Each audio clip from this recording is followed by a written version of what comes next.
हाँ ये मकान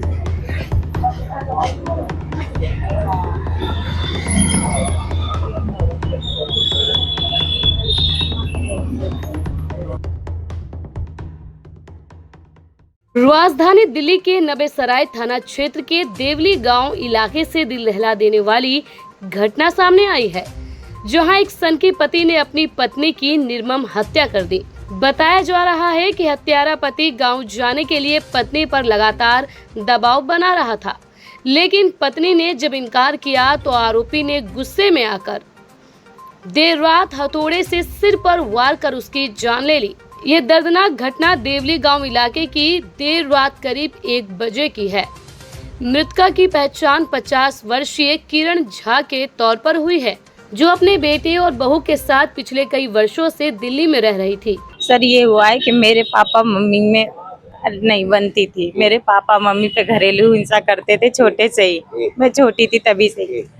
आज से 10 साल पहले की बात है। मेरी मम्मी ने 2016 की बात है, मेरी मम्मी ने उनको भगा दिया यहाँ से, तुम मेरे साथ नहीं रहोगे।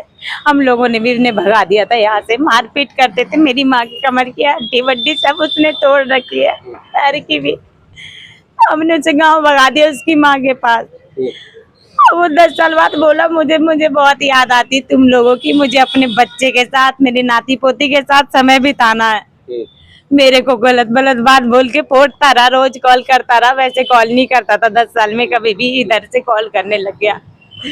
मैं भी सोची बाप के प्यार में आ गई कि मेरा बाप न, मेरे बाप को सच में मुझसे मिलने का मन कर रहा होगा बच्चों से।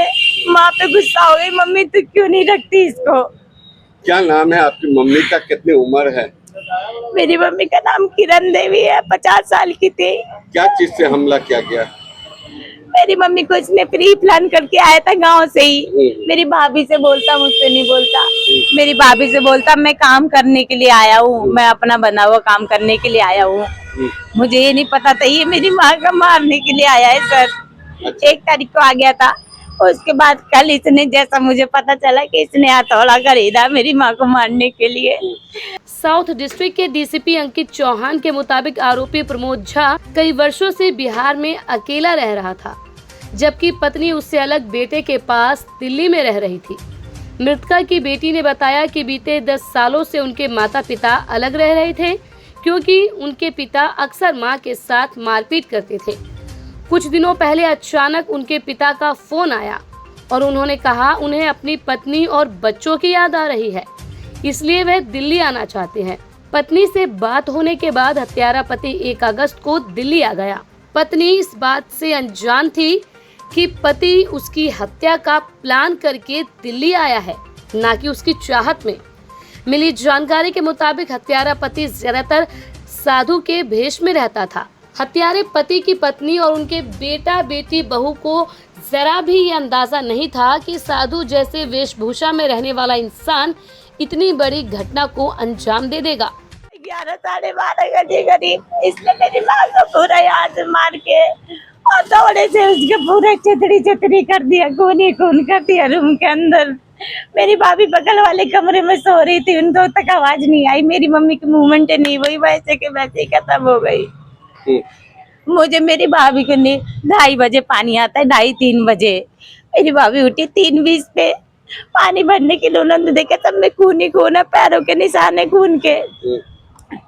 फिर मेरी भाभी ने सामने वाले अंकल को बुलाया, फिर उन्होंने मुझे कॉल किया और हम लोग आए। हम लोग सोचे कि मेरी माँ को चोट ही लगी है, वो बच गई होगी, और वो खत्म हो गई थी सर। अभी बॉडी कहाँ? वो अभी बॉडी मेरी एम्स में है। आप कहाँ थी? मैं सर नीम चौक रहती, मेरा ससुराल नीम चौक में है। मैं मम्मी को कहती मम्मी तू 1-2 दिन जहाँ काम करती वहीं रुक जाना, इससे बच के रहना। हम सबको पता था ये शुरू से ऐसा ही करता, पर इतनी उम्मीद नहीं थी कि मेरी माँ को ही खा जाएगा ये। दिल्ली आने के बाद हत्यारा पति लगातार किरण झा पर बिहार चलने का दबाव बना रहा था, लेकिन जब किरण ने इनकार किया तो आरोपी ने गुस्से में आकर उसकी हत्या कर दी। घटना के समय मृतका का बेटा किसी काम से दिल्ली से बाहर गया हुआ था। इसी दौरान आरोपी ने मौका पाकर वारदात को अंजाम दिया और फिर मौके से फरार हो गया।